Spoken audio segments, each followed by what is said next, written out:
Ce matin, je voudrais vous inviter à prendre vos Bibles. Nous allons lire dans la lettre de Jacques au chapitre 1er, le verset 22. Épître de Jacques, chapitre 1er, verset 22. Notre frère Matthieu, ce matin, dans sa prière, a fait une prière de repentance. Et je crois que des fois, Dieu met dans nos cœurs ce genre de prière pour nous aider à avancer. Parce qu'il faut qu'on avance, malgré tout. Mais il y a des choses à faire. Jacques, chapitre 1er, verset 22. Mettez en pratique la parole, j'ajouterai même de Dieu, et ne vous bornez pas à l'écouter, en vous trompant vous-même par de faux raisonnements. Si on doit faire un plan simple, premier point, c'est l'écoute. Ou comment écoutons-nous la parole de Dieu? Deuxième point, la mise en pratique. Et troisième point, les faux raisonnements qui peuvent nous amener dans le chemin contraire. Nous prions pour le réveil. Nous prions pour qu'il y ait une action de l'Esprit de plus en plus forte au milieu de nous. Nous voulons que Dieu nous visite.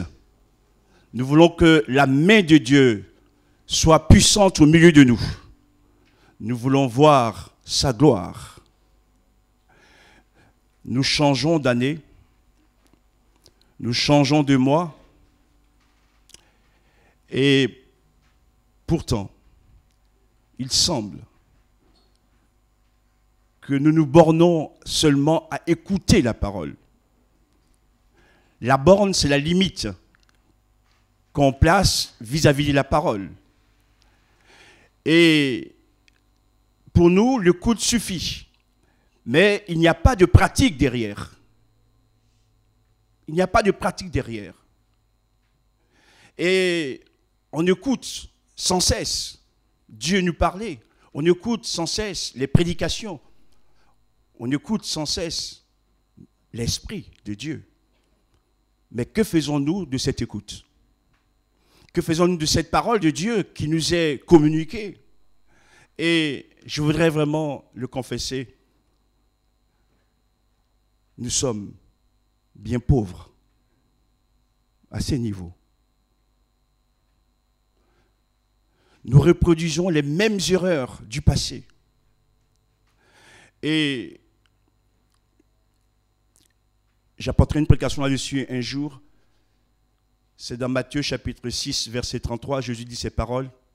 Cherchez premièrement le royaume de Dieu et sa justice, et toutes choses vous seront données par-dessus tout. Mais quand on lit le texte, certaines personnes croient que Jésus a dit « Cherchez premièrement le royaume de Dieu ». Il semble que c'est vrai, mais ce n'est pas tout à fait ce qu'il a dit. Cherchez le royaume de Dieu et sa justice. Donc, si on cherche le royaume de Dieu, mais sans la justice de Dieu, on n'est pas dans le plan de Dieu. Donc, on veut le réveil, on veut les bénédictions, mais la justice nous parle également d'une pratique. Et ce n'est même pas notre justice à nous, c'est la justice de Dieu. D'accord? Et je vous livre cela de tout mon cœur. On est comme un peuple qui avance vers le pays promis, vers le Canaan céleste. Et il y a ceux qui, effectivement, écoutent et mettent en pratique. Et puis il y a ceux qui restent uniquement à l'écoute et qui s'étreignent. Et ça peut retarder la marche du peuple. Ce matin, mon frère, ma soeur, ne fais pas de la Bible un simple livre de bibliothèque, mais que ces livres qui te parlent puissent transformer ta vie. Amen. Tu ne peux pas tout le temps rester comme tu es. Que Dieu, quand même, œuvre en toi pour te transformer. Gloire à Dieu. Peut-on venir dans la maison de Dieu et n'est pas dit bonjour à ses frères et sœurs? Des fois, je me dis, Seigneur, je vais faire un cours de savoir-vivre. Non, non. Quoi que tu as fait ton frère et ta sœur, dis bonjour. Parce qu'en le faisant, tu glorifies le nom de Dieu. D'accord? La mise en pratique peut nous coûter cher. Mais enfin, on ne le dit pas, on le dit souvent, qui est le Seigneur? C'est Jésus. Aide-nous, Seigneur, à ne pas nous borner à écouter ta parole. Deuxième point, mais aussi à la mettre en pratique.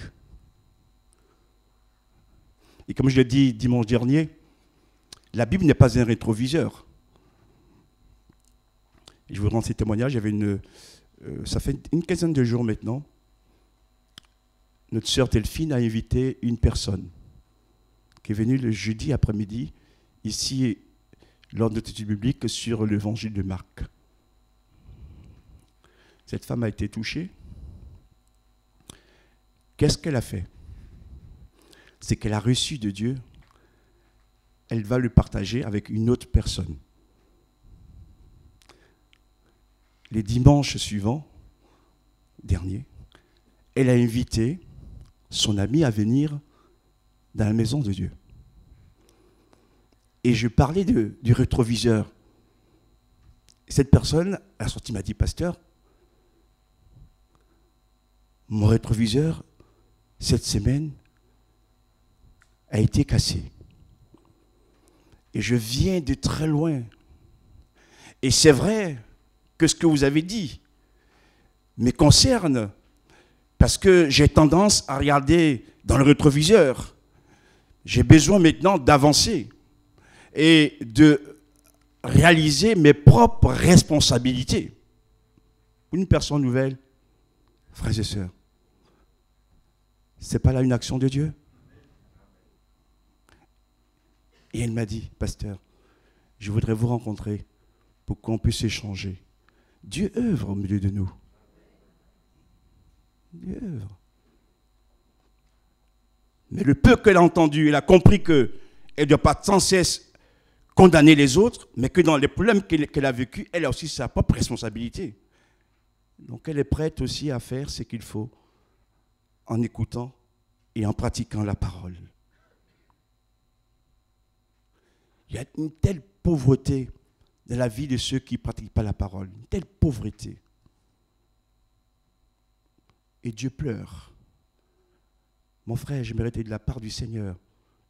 Ce n'est pas avec prétention, mais les temps qui viennent vont être de plus en plus difficiles.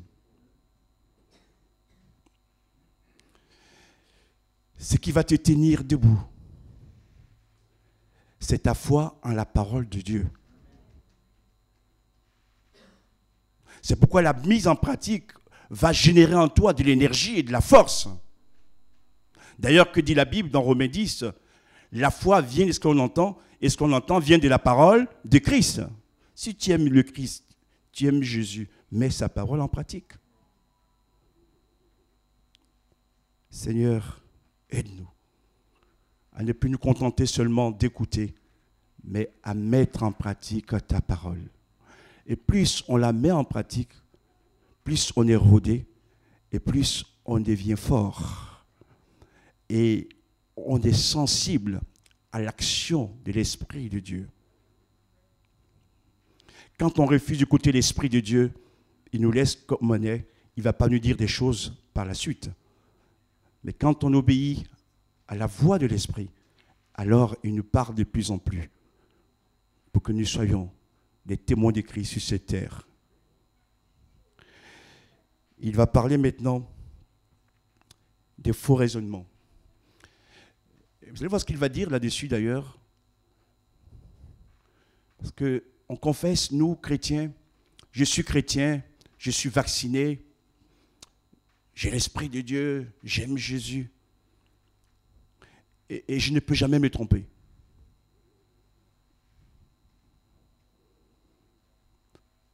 Jacques écrit ici à des chrétiens, hein, on peut se tromper, même si on croit en Jésus.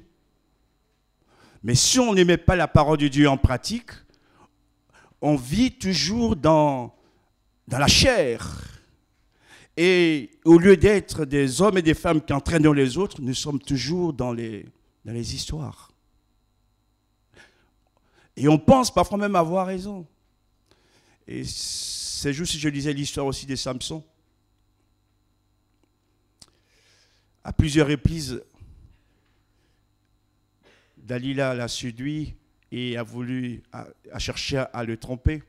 Il a résisté, mais à la fin, il a succombé. Et il croyait que Dieu était encore avec lui. Et quand les Philistins sont venus, il a cru qu'il pouvait les battre. Mais Samson n'avait plus de force. Et ses yeux ont été crevés. Seigneur, aide-moi à avoir la bonne vision de ta personne, la bonne vision de l'Église, la bonne vision du service, la bonne vision de l'engagement, et que ma foi ne soit pas résumée simplement à la prière et à la parole.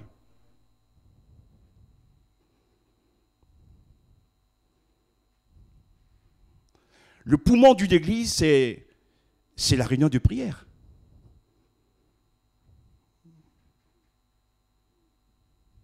Une église qui ne prie pas, c'est une église qui ne peut pas avancer. L'église avance par la prière. Et j'aimerais me dire ceci. Tu ne peux pas dire que tu es un responsable d'église quand tu brilles par ton absence à la réunion de prière de l'église. Et puis surtout, ne viens pas prier, Seigneur, envoie le réveil. Vous savez, le frère Jean-Marie Carbonel, il m'a dit, frère, remerciez l'Église qui a prié pour moi. Je me sentais porté par la prière de l'Église. J'ai failli basculer vers la mort, mais je sentais que l'Église priait pour moi. Et Dieu merci, Dieu m'a gardé. Alléluia. Oui. Je voudrais être vrai ce matin aussi avec vous, frères et sœurs. Parfois même, on a du mal à prier à haute voix. Mais pour cancaner, la bouche est toujours verte. Hein?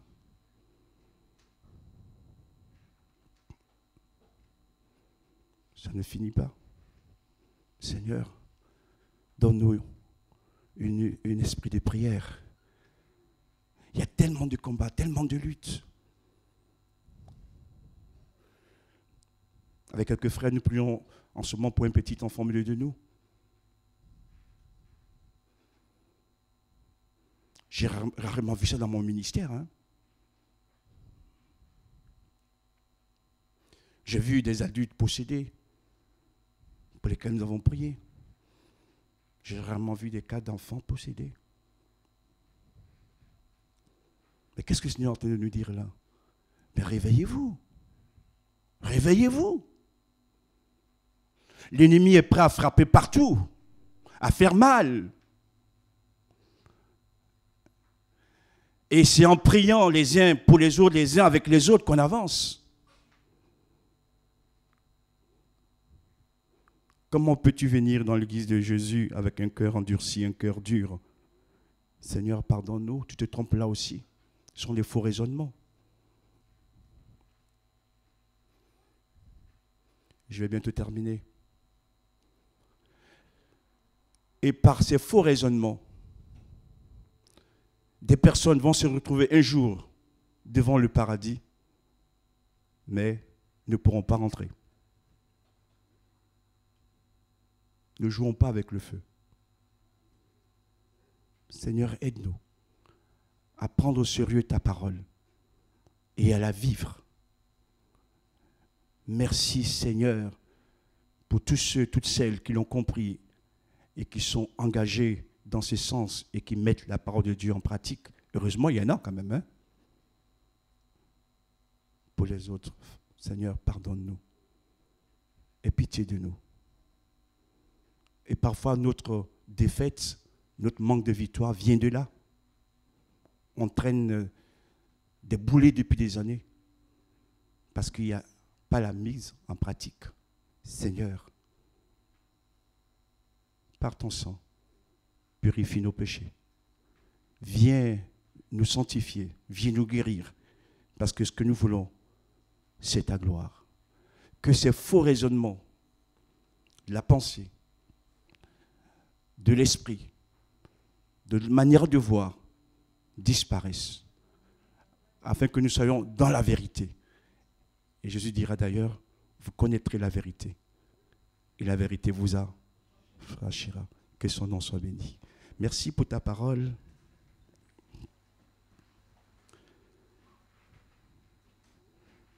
Seigneur, merci parce que